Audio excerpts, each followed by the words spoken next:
TotalEnergies with some massive announcements last week. I'll go over just how much hydrogen they want and give my thoughts on today's Hydrogen Podcast. So the big questions in the energy industry today are: how is hydrogen the primary driving force behind the evolution of energy? Where is capital being deployed for hydrogen projects globally? And where are the best investment opportunities for early adopters who recognize the importance of hydrogen? I will address the critical issues and give you the information you need to deploy capital. Those are the questions that will unlock the potential of hydrogen, and this podcast will give you the answers. My name is Paul Rodden, and welcome to the Hydrogen Podcast. First, in a press release on September 14th, TotalEnergies and Air Liquide joined forces on green hydrogen to decarbonize the Normandy platform. TotalEnergies and Air Liquide have signed an agreement for the long-term supply of green and low-carbon hydrogen for the TotalEnergies refining and petrochemical platform in Normandy. The project will contribute to the decarbonization of the Gonfreville site, reducing its CO2 emissions by up to 150,000 tons a year. This cooperation between Air Liquide and TotalEnergies is aligned with the two companies' shared commitment to contributing to decarbonize the industrial operations in the Axine corridor. This project calls for the supply of 10,000 tons of green hydrogen per year to the TotalEnergies platform in Normandy and up to 5,000 tons a year of low-carbon hydrogen starting from the second half of 2026. It's comprised of two integrated parts. The first part being the production of green and low-carbon hydrogen by the Normandy electrolyzer, which will be built and operated by Air Liquide with a total electrical capacity of 200 megawatts. TotalEnergies will have access to half of this production capacity, corresponding to the amount of hydrogen supplied to its refinery. The second part is that TotalEnergies will supply around 700 gigawatt hours per year of renewable and low-carbon power to the Air Liquide electrolyzer for half of its capacity, or around 100 megawatts, corresponding to the share of hydrogen delivered to the TotalEnergies refinery in Normandy. In a quote from Bernard Penatel, president in refining at TotalEnergies, this partnership with Air Liquide is a new step in TotalEnergies' ambition to decarbonize the hydrogen used by its refineries in Europe by 2030. By supplying the electrolyzer with renewable electricity from solar and wind projects, TotalEnergies is making the most of its positioning as an integrated power supplier. And in a quote from Pascal Venet, Executive Vice President and a member of Air Liquide's Executive Committee supervising notably Europe industry activities, this memorandum of understanding with TotalEnergies illustrates our ability to offer concrete decarbonization solutions to our customers. Air Liquide Normandy High will contribute to the decarbonization trajectory of our assets. It is also in line with our commitment to accompany the industry and mobility sectors in their path to reducing their carbon footprint. Our collaboration with TotalEnergies also strengthens hydrogen development in Normandy. Supported by the French state and the European Union, Air Liquide Normandy High project confirms our commitment to develop renewable and low-carbon hydrogen production by electrolysis technology at industrial scale. Okay, this press release was backended by another press release from TotalEnergies on the same day with the headline, Decarbonizing Refining. TotalEnergies launches a call for tenders for the supply of 500,000 tons per year of green hydrogen. It says, as part of the drive to decarbonize its European refineries, TotalEnergies is launching a call for tenders for the supply of 500,000 tons per year of green hydrogen. The use of green hydrogen should avoid the emission of around 5 million tons of CO2 each year from the company's European refineries by 2030. TotalEnergies has 6 refineries in Europe: Antwerp in Belgium, Leuna in Germany, Zeeland in the Netherlands, Normandy, Donge and Faisan, the 3 of those located in France, as well as 2 biorefineries in La Mede and Grand Puits in France, all of which use hydrogen. The company wants to replace 500,000 tons per year of this hydrogen consumed in its refineries with green hydrogen produced with renewable energies by 2030. This is a major step towards achieving TotalEnergies' objective of reducing the net greenhouse gas emissions directly linked to its oil and gas operations by 40% by 2030 compared to 2015 levels.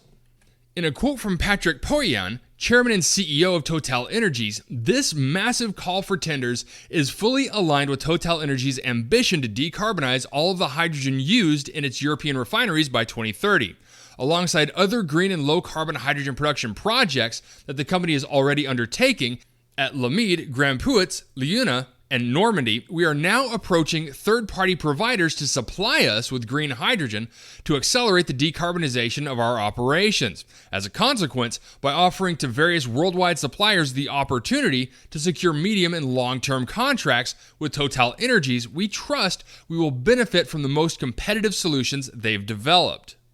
Okay, I need to break away from the story for a second to share a quick word from our sponsor.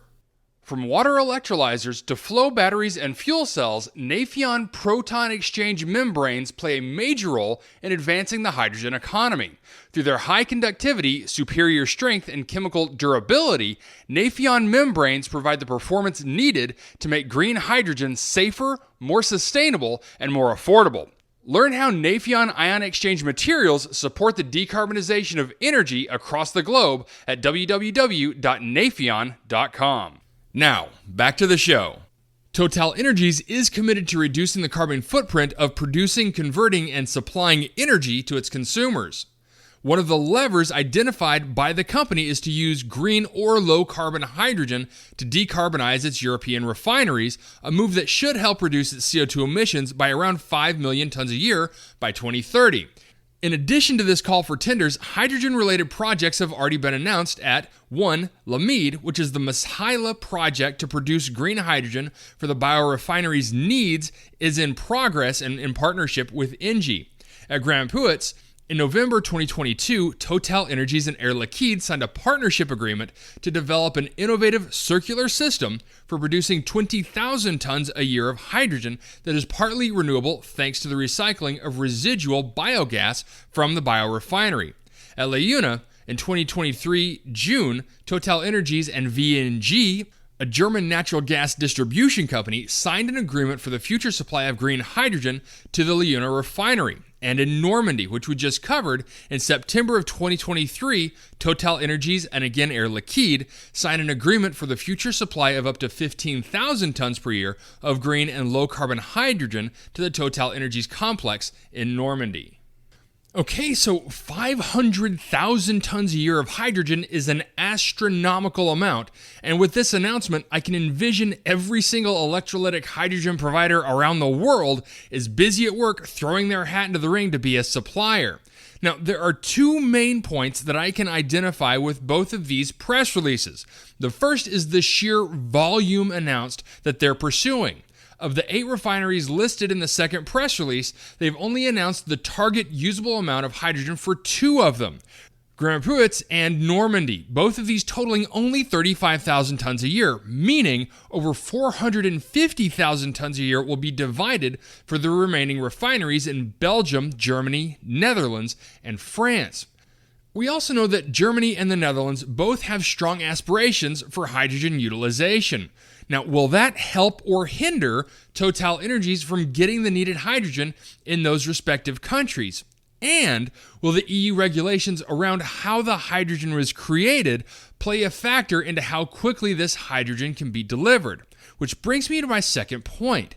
Both of these press releases mention both green and low carbon hydrogen. We all know that hydrogen generated from natural gas is frowned upon in Europe, but the fact remains that using natural gas as the feedstock is vastly more economical and will be much more readily available. NEOM is still quite a ways away from being able to deliver their vast amounts of hydrogen, and it would seem like the large majority of Australian hydrogen is already spoken for in Asia. So if the timelines for getting these refineries switched to hydrogen is as short as they've stated, we could be looking at large amounts of SMR, ATR, nuclear, and possibly methane pyrolysis hydrogen supporting this conversion.